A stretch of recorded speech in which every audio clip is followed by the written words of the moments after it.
তিনি যখন বাগদাদ শহরে লেখাপড়ার জন্য চলে যান, মা এই হাতের ভিতরে একটা পকেটে কিছু টাকা দিয়েছেন। ডাকাত দলের সামনে বলেছেন, হযরত আব্দুল কাদের জিলানী তখন বয়স অল্প। ডাকাতরা তার পকেট চেক করেছে, চেক করার পরে বলেছে, এই ছোট্ট বাচ্চা তোমার কাছে কিছু আছে নাকি? কিছু চেক করে কিছু পায় নাই। তারপরে জিজ্ঞাসা করছে কিছু আছে? আব্দুল কাদের জিলানী বলেছেন, আছে, আমার কাছে কিছু টাকা আছে। সুবহানাল্লাহ বলুন। ডাকাত দলের সর্দার এক জায়গায়, ডাকাতের আরেক সদস্য জিজ্ঞাসা করেছে, দুনিয়ার সব মানুষ কাউকে টাকা দিতে চায় না। চোর যখন গড়ে ঢুকে মানুষ চোর থেকে মাল বাঁচানোর জন্য বিভিন্নভাবে সেফটি অবলম্বন করে ডাকাতের কাছে পড়লে জান দেয়, টাকা দেয় না। মানুষ টাকা দিতে চায় না, তুমি টাকা দাও, কারণটা কি? আব্দুল কাদের জিলানী বলেন, আমার মা যখন আমাকে বাড়ি থেকে বের করে দেয় তখন বলেছে, বাবা যত বিপর্যয় হোক না কেন মিথ্যা কথা বলবে না। সুবহানাল্লাহ, জোরে বলেন না সুবহানাল্লাহ।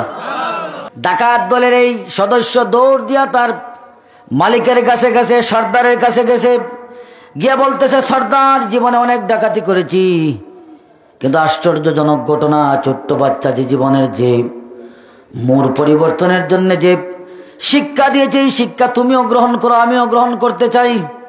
সুবহানাল্লাহ বলুন। ডাকাত দলের সর্দার বলছে, কি হয়েছে? বলে, ওই ছোট্ট বাচ্চা 6 থেকে 7 বছরের বয়স হবে, টাকা চেক করে পাই নাই, জিজ্ঞেস করেছিলাম, টাকা বলেছে তার প্যাকেটের ভিতরে আছে, জামার ভিতরে। আমি জিজ্ঞেস করলাম, কেন তুমি তোমার টাকার স্বীকৃতি দিলে? সে বলেছে, মা বলেছে মিথ্যা কথা বলবো না। সুবহানাল্লাহ।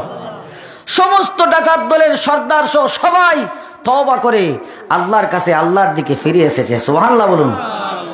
এখন প্রশ্ন হলো এই জায়গায় না, প্রশ্ন আরেক জায়গায় আছে। বহুত মানুষ এগুলা তো টাকা পয়সা দিছে না বিরাইয়া, রিস্কার ড্রাইভার হলে 1 লাখ টাকা পড়ছে, রিস্কার ড্রাইভারে দিলাইছে না বিরাইয়া। মূল ঘটনা এই জায়গায় নয়, মূল ঘটনা আব্দুল কাদের জিলানী চেহারার মধ্যে নুরানিয়ত আছে, অন্তরের মধ্যে ইমানের লাইট আছে, হেদায়েতের নূর আছে। কথা ঠিক কিনা? হেদায়েতের নূর হযরত আব্দুল কাদের জিলানীর অন্তরে ছিল। এই লাইটে শুধু তিনি নিজেকে পর করেন নাই, আলোকিত করেন নাই, যারা এই গোসা খেয়েছে তারাই পর হয়ে গেছে। সুবহানাল্লাহ। যারা এই লাইটের পাওয়ারের কাছে এসেছে, যারা এই সংস্পর্শে এসেছে, তাদের জীবনটাও আল্লাহ আলোকিত করে দিয়েছেন।